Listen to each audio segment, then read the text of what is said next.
Mahtavata. Otetaan Kuldenit lavalle. Ja mikä mahtaa olla Kuldenien alkutilanne? YT-neuvottelut pornokaupassa! Tää menee ihan pornoksi koko show taas. Naisten mutapaini! Mikä se oli? Naisten mutapaini! Naisten mutapaini. Otetaan YT-neuvottelut naisten mutapainiliigas, ei vain. Eikö se voi olla Borneossa? Borneossa. YT-neuvottelut Borneossa. Sä et asu tässä kaupungissa enää kohta. Niin. Mihin me mennään? YT-neuvottelut, mut mikä on paikka? Ihan mikä Kiina! Lihajalostamo oikein käy. Kerrostalon YT-neuvottelut. Mennäänpä sillä. Tai taloyhtiön YT-neuvottelut. Olkaa hyvä. Terve. Kato Seppo, sä oot tullut tänne. Joo, morjes. Morjes Mäkinen. Joo. Meillä on vähän kurjaa asiaa tänään. No kerro, mitä asiaa sulla sitten on? Meidän pitää vähentää asukkaita tästä talosta. Siis mä oon asunut tuolla 3. kerroksessa niin kauan kuin mä muistan. Mä tiedän, ja sulla on perhe. Kyllä mä senkin valitettavasti muistan. Niin vaikka siellä naapurin Martan luona käytkin aika usein. No, ei siitä pitänyt sanoa kelleen. Niin, mutta jostainhan on valinnat vedettävä ja mä vedin sen nyt tuolta Martasta. Siis millä perusteella sä teet näitä päätöksiä? Mä oon ollut talkkarina tässä talossa 3 vuotta, niin kauan kun mä oon tässä asunut ja Martta ole kerran kuksassa. Onko sulla joku niinku pikku juttusta Martta? Niin ei, mutta sä et tullut kerran avaamaan, kun mä olin kännissä. Jos ihan suoraan sanotaan, ja silloin oli hirmuinen helle. Mä paloin. Niskasta. Taisit nämä taloyhtiön haalarit pois, niin sä voit... Juu, ne sä voit viedä kotiin pestäväksi ja palauta ne sitten tuonne pesutupaan. Seuraava.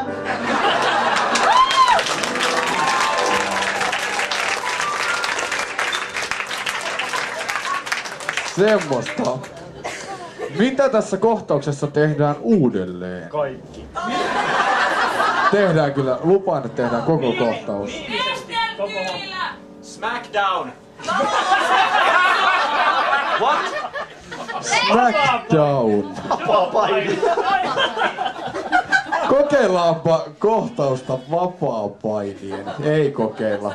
Tehdään tää miimisesti. Eli täysin miimisesti. Mykkänen. Hiljaa. Quiet. Voitte aloittaa. Olkaa hyvä.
Tehdään vielä kerran.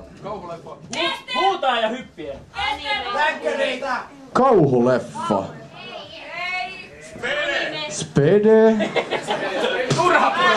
Turha purona Lasten huutaa. TV-sarja. Lasten TV-sarja. Tietoisku. Kummeli. Tieto. Mikä se oli? Tietoisku. Tietoisku. Teletapit. Kummelien tietoisku. Kummelian tietoisku. Dokumentti. Dokumenttina. Tehdään tää dokumenttina uudestaan. Se on Teette tästä dokumentin. 4D-dokumentti. Kiitos. Onko se 4D vai joku? No ihan miten haluat. Helpottaa heti.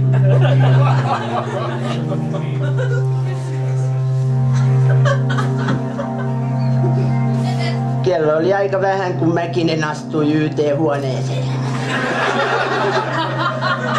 Kerrostalon YT-huoneeseen. Mä olin jo viimeiset 3 vuotta pelännyt, että se hetki tulisi. Mulle vihdoin tuli se puhelu suoraan kännykkään. Mäkinen oli saanut kutsun suoraan kännykkään. Sitähän hän oli pelännyt jo 3 vuotta.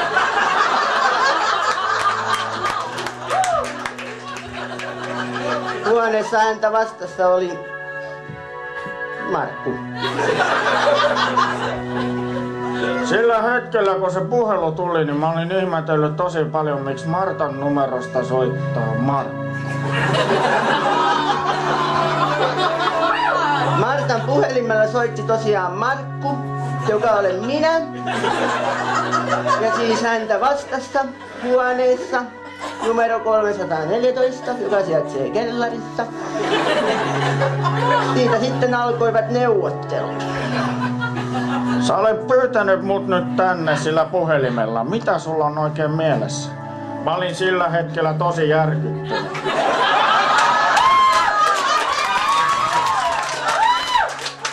Olin tosiaan pyytänyt Martan puhelimella Mäkisen paikalle ja aloitin häntä kovistelemaan ihan aika suorin sanakääntein.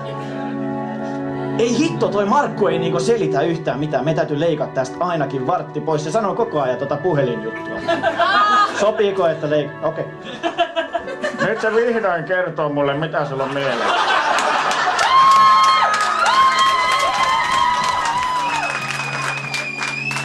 Oli nimittäin käynyt ilmi, että Mäkinen kävi pumppaamassa naapurin Martta, perheellinen Jannu. Joten olin pakotettu valitsemaan hänet ensimmäisenä muuttamaan pois. Ja sanon sen seuraavaksi hänelle. Mitä sulla oli mielessä? Meidän kerrostalossa asuu liikaa porukkaa. Mä tiesin, että tää koski niitä 3. kerroksen mustalaisia. Mustalaisia mä tiedän, niitä on liikaa. Pitäisikö niistä päästä? Mustalaisista eroon pääsyhän on mahdotonta, sen me kaikki tiedämme. Joten minun oli porauduttava ja paneuduttava tähän seuraavaksi suurimpaan ongelmaan. Eli kyse ei ole mustalaisista. Seuraava.